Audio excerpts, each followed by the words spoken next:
This video is both the easiest and the hardest one I've made so far because it's very personal. I've seen a lot of myself in Qrow since his introduction, so seeing the narrative treat him so unfairly is incredibly upsetting, especially because it's never properly established his drinking as a problem or a burden despite being treated as such. The writers have no idea about alcoholism, and that is the real problem.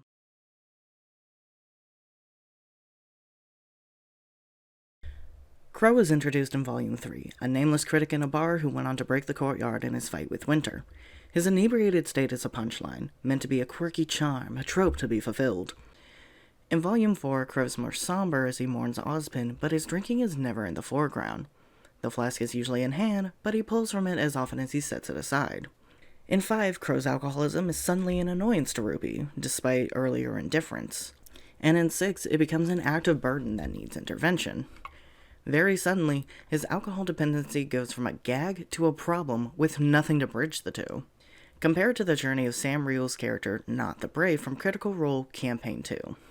Not's drinking starts out as a gag of liquid courage whenever she needs to perform dangerous tasks or contain her kleptomania and anxiety. That's something Frumpkin can do, but unless not, you just want to, go in there and go kamikaze. No, I'm drinking again. Okay, you are now officially intoxicated. So I'll go in if you need me to. Oh shit! Oh shit! Oh yes! No! It's silly and funny and lighthearted, but over the course of many, many weeks, it becomes apparent that Not's drinking is a liability as she makes decisions that actively put the party at risk. Because your toe catches something and you kind of and catch yourself.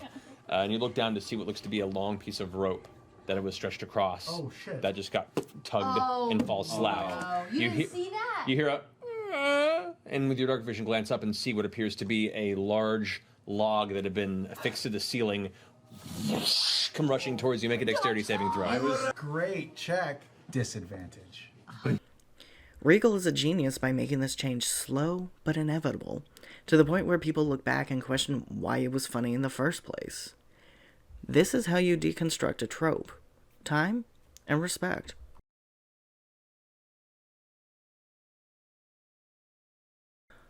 For all intents and purposes, Qrow is a high-functioning alcoholic.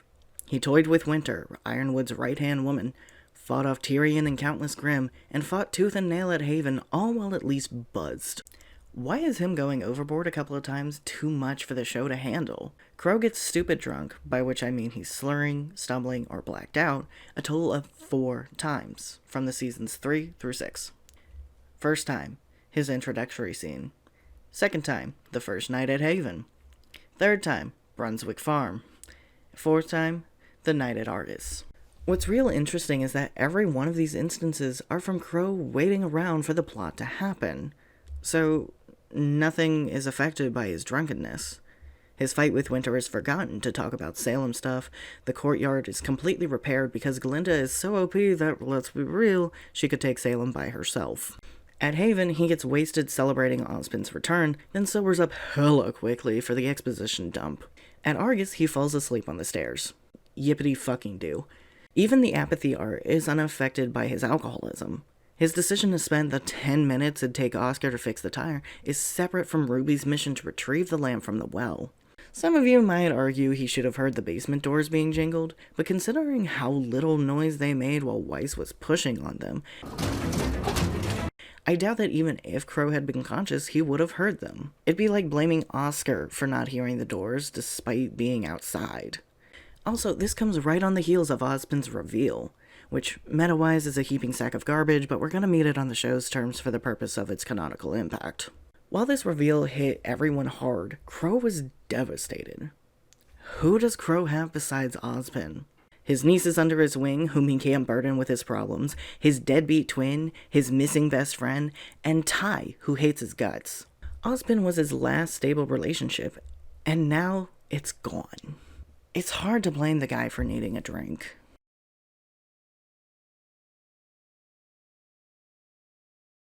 The way this show presents Qrow's alcoholism as a disgrace, despite not giving us a reason, comes off as moral shaming. There's no reason given to why Qrow drinks, be it his past of indiscriminate robbing and killing with the tribe, his semblance forcing even his closest loved ones to arm's length for fear of hurting them, or all of his relationships falling apart for one reason or another. Qrow's got a lot of reasons to drink, but no care is given to any of it. Instead, we get some generic whining that could easily apply to a sardonic attitude as his drinking problem. The average Joe's understanding of addiction is often incredibly skewed, which isn't helped by the obscene politicization. The right believes that addiction is a moral failing, while the left tends to think of every substance as a possessor of its victim. Both will point to the 50s and 60s experiments on rats, where rats kept in cages would press a lever to inject heroin into their system until they eventually overdosed. However, Bruce Alexander and his team constructed a very different experiment. Alongside the previous experiment's conditions, they constructed a rat park at a large enclosure with mazes and naturalistic settings and other rats. Both the control and park group had access to clean water and water laced with morphine. Over the course of the experiment, the rats in the park rejected the morphine, while the ones confined to cold, empty cages would partake in lethal amounts. What this proves is that an individual's environment has a much more profound impact on addiction than anything else.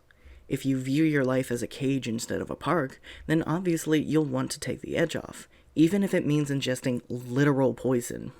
Qrow's alcohol dependency is not a moral failing. It's a coping mechanism that's a little less painful than the world he's in.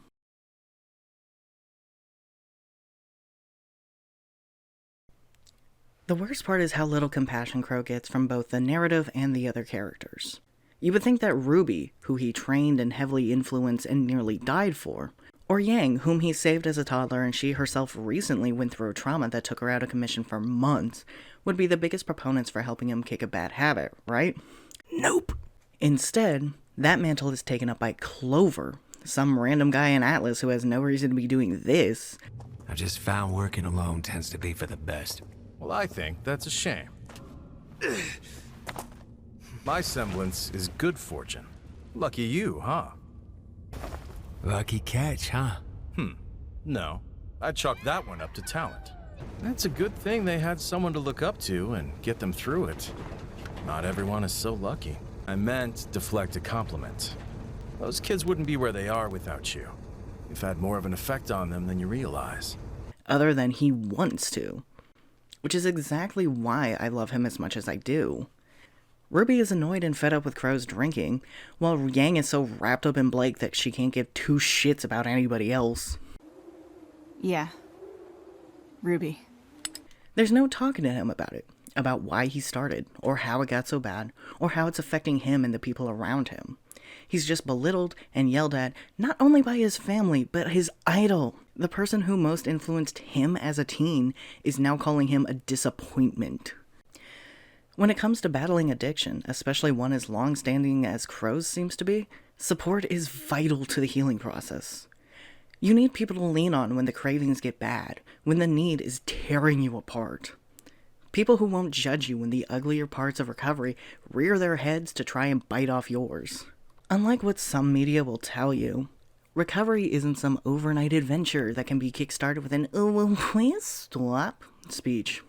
Depending on your poison, the detox can literally be fatal if not handled correctly. Alcohol being one of those things. And even with support, relapse is always a looming possibility. Obviously, this is a lot to handle on its own, even more so when added to the grocery list of saving the world and don't get dead. And with the exceptions of Ozpin and Maria, these are kids. This stuff is way over their heads. My problem is that they don't even try to help. Returning to my Critical Role comparison, Jester, who is a very good friend of Knott's, is optimistic and cheerful, always hiding her true feelings behind a smile and non-confrontational.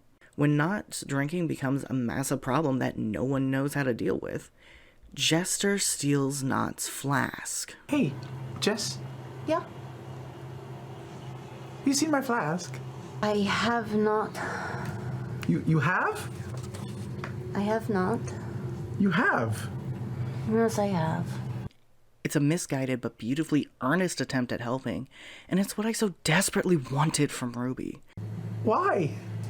Well, because you were like always drunk, and you also like were doing some weird things, and it made me really nervous for you. And I thought that maybe, you know, you would have a clear head if you didn't have it, and then you would realize that you didn't need it because you had a clear head.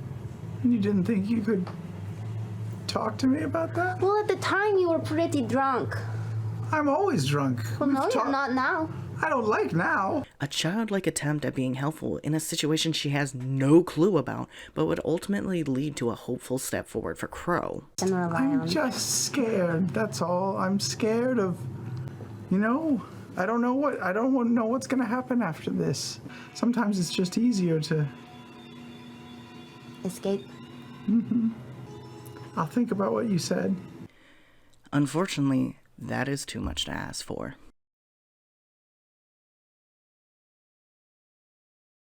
The way the writers treat Qrow's reliance on alcohol is ignorant at best and abhorrent at worst. It reflects negatively on the real everyday people who suffer from this, and turns those who could be supporters into pathologizing preachers who make the situation worse. Qrow should be given support from both the kids he saved and his family, but instead he's forced to rely on some guy who happens to take an interest in him. Without Clover, I am 1000% certain Qrow would have relapsed the day they made it to Atlas. He deserves better than callous disinterest in his well-being, and so do you.